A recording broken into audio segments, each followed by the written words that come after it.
I grew up in a British home, which meant I needed to, have good manners, do the right thing, be well to people, be kind, try to do the right thing when you have the chance. But I obviously didn't get the cool English accent.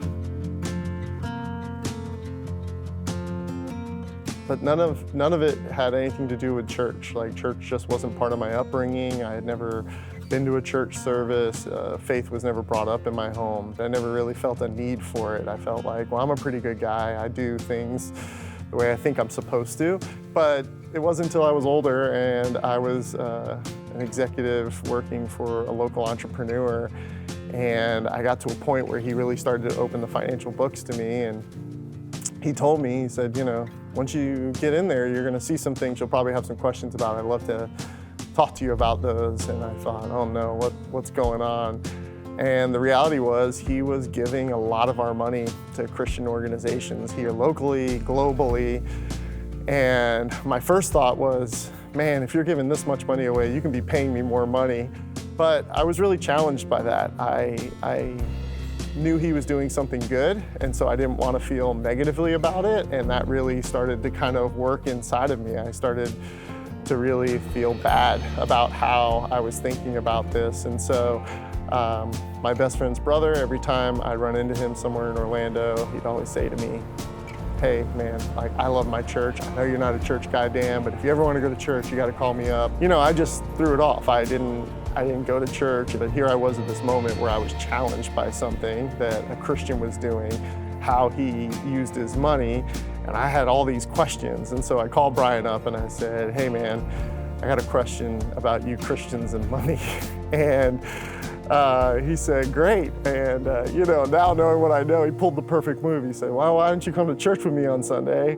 And then we can go to lunch afterwards. You can ask me all the questions you want. So that's what I did. And it was the first time I had ever gone to church on purpose in my life. And it was here at Summit Church. I actually sat right over there. I can see the seat here. I'll just show you where I first sat.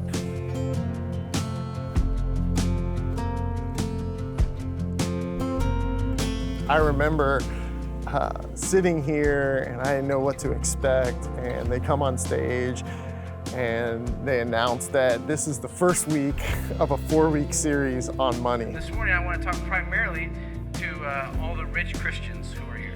And if you're not yet a Christian, I thought, okay, that felt planned.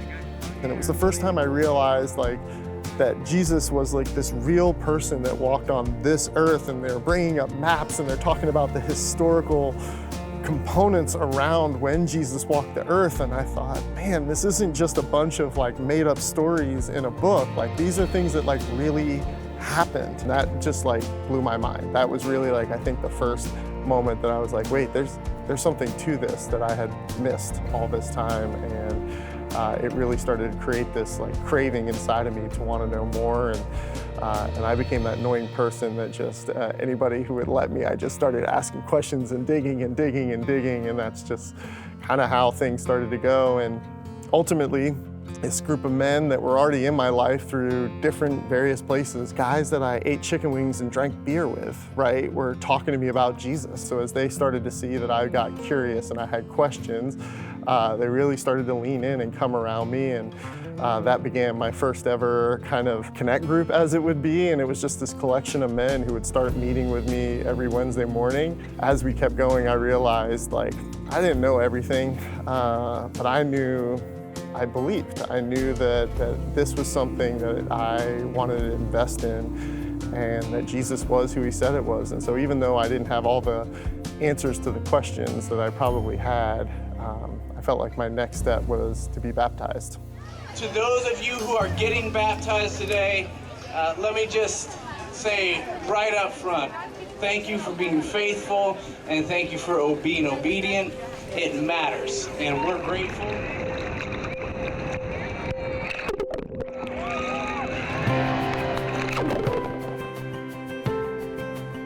Brian's invitation to church that day, man, I don't know if he ever could have realized how much impact that was gonna have, how much that was gonna change my life, not in just Like, my life isn't changed in all the things I necessarily do, but how I do them, the way I live my life, is forever changed. My kids will always grow up knowing Jesus and the importance of the local church, where I never had that. Although he was the one who invited me in, he was the one who invited me to church. You know, my boss was the one who had an act of obedience that kind of shook me to start to ask questions. They weren't the guys who also walked alongside me. It was this whole other group of guys who kind of gave their time selflessly to me, just allowing me to be who I was in that time, but not judging me, not making me feel like I was imposing on them, but instead just eager to be available to me and answer whatever questions I had, try to do their best, because they didn't know all the answers all the time, but they're like, well, let's go figure it out, and even challenging me in certain ways to go figure things out for myself. Yeah, those guys are, they were always there, right? And they were probably always waiting for me to kind of have this moment where I would actually start to be curious. And once it came, they just jumped on the opportunity to be available to me, and I'll be forever grateful for them. I mean, all of the collection of all of them really saved my life.